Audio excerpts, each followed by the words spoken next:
cerita Sambada kepada Canda Pinggala, menceritakan apa yang dikeluhkan sang menandaka. Canda Pinggala nampak tercenung, memejam matanya. Sambada menguik lembut. Uik, uik, Baginda, berpikirlah dengan tenang, sebab yang berkeinginan mulia selalu menggunakan pikirannya. Janganlah karena mengejar kemuliaan lupa kepada tipuan-tipuan yang dikira adalah ajaran kebaikan. Jangan seperti perilaku Katak Enggung yang bisanya hanya bersuara keras, namun hanya di sarangnya sendiri, hanya bisa menakuti teman-temannya sendiri. Sebab semua katak yang pandai bernyanyi keras hanya dapat memenuhi malam dengan suara semata. Mereka tak pernah tahu dunia luar, karena hanya mendengar suara Katak Enggung yang memang paling keras. Para katak telah jatuh ketakutan. Padahal Katak Enggung hanyalah sanggup bersuara keras dan tak memiliki kemampuan apapun kecuali memiliki badan besar. Juga Katak Enggung tidak pernah kemana-mana sehingga mengira dirinya binatang paling besar dan terkuat di dunia ini. Sombong karena tidak pernah melihat isi pergaulan dunia. Canda Pinggala menguap, membuka mulutnya lebar-lebar. Hatinya berdebar keras, merasa disindir oleh patihnya. Apa maksudmu membandingkan aku dengan Katak Enggung? Menggeram dia bertanya dengan corong mata mengancam. Oh, Baginda, sama sekali tidak demikian. Tidak berani hamba membandingkan Paduka dengan seekor Katak Enggung. Hamba hanya ingin menyampaikan cerita tentang Katak Enggung. Patih Sambada berdehem, menahan rasa jerih hatinya. Ceritakanlah, Serkah Canda Pinggala. Dengan mata mulai beringas, menatap tajam ke arah Patih Sambada yang segera menundukkan kepala, menyembunyikan rasa jerihnya. Lalu mengibas-ibas ekornya dengan manja. Dahulu ada telaga yang semua tepiannya dipenuhi oleh sarang katak yang setiap malam kerja para katak ini adalah bernyanyi bersama-sama. Kek, kek, gung, gung, gung, kek, kek, kek, kek, gung, kek, gung, kek, kek, kek, kek, gung. Demikian Baginda, nyanyian para katak itu.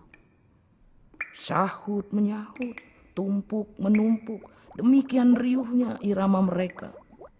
Lalu tiba-tiba senyap, seketika tanpa sebab, berganti dengan suara gemuruh kecimpung air.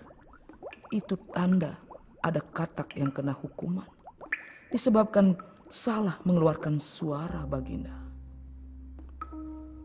Sebab apa Baginda? Nyanyian katak memiliki aturan yang sangat ketat. Ada yang mengeluarkan 2 kali suara kek, ada yang 3 kali kek kek kek. Lalu Katak Enggung menyela sesekali dengan suara kung kung. Seenak hatinya kadang-kadang, hingga membuat semua katak harus pandai-pandai menghitung jumlah suara yang dikeluarkannya. Jika salah mengeluarkan suara, tak urung akan mendapatkan hukuman, hukum kematian Baginda. Setiap pagi di telaga itu ada saja katak yang melayang mati di atas air telaga. Itu akibat dihukum oleh Katak Enggung, katak besar dengan gelembung di lehernya. Pemimpin para katak yang membuat peraturan kejam menghukum katak yang salah bernyanyi dengan hukuman semburan racun yang mematikan. Herannya, setiap malam selalu saja ada katak yang salah bernyanyi. Setiap malam pula pasti ada yang mati. Lama-lama para katak menjadi khawatir dan cemas bila akan mulai bernyanyi. Akibatnya makin banyak katak yang salah karena dicekam rasa khawatir. Nah, para katak makin banyak yang menerima hukuman kematian. Makin banyak katak yang mati melayang di permukaan air. Maka suatu ketika seekor katak yang baru saja berubah dari kecebong, yang suaranya masih cempreng, memberanikan diri mendekati Katak Enggung yang siang itu tengah beristirahat di goanya. duduk mengangkang karena kekenyangan memakan jentik-jentik nyamuk. Bapak Agung, Bapak Agung, sapa Katak Cempreng dengan suara lembut. Tubuhnya sudah sempurna sebagai katak, namun kulitnya masih nampak berminyak dibaluti sisa kulit kecebongnya.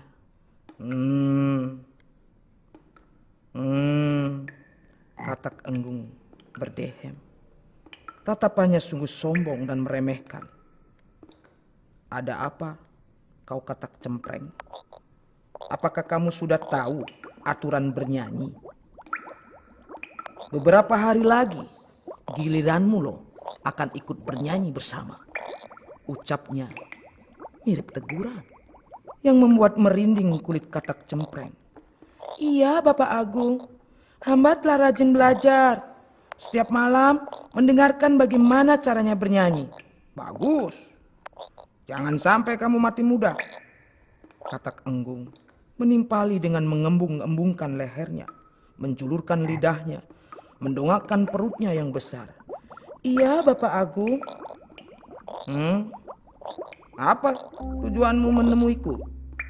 Katak Enggung kembali mengembangkan lehernya, memperlihatkan betapa lebar lehernya, menatap Katak Cempreng dengan tatapan meremehkan. Hamba hanya mau bertanya, mengapa Bapak Agung ditakuti oleh semua katak di telaga ini? Mendengar pertanyaan Katak Cempreng, Katak Enggung tertawa lirih. King king king king king king king king king king king king king king king. Senyumnya mengembang sinis. Pertanyaan bodoh. Pertanyaan bodoh, dasar kecebong. Otakmu masih kecebong. Ya. Aku ditakuti karena aku terkuat dan terbesar dibandingkan semua katak yang ada di telaga ini. Bahkan aku yakin di seluruh jagat, akulah binatang yang terbesar. Lihatlah, nyamuk, ikan-ikan, udang, semua penghuni telaga ini, semuanya tak ada yang memiliki tubuh sebesar dan sekuat aku. Benarkah? Katak Enggung tertawa sombong. Kung kung kung kung kung kung kung kung kung kung kung kung kung kung kung. Benarlah, kalau tidak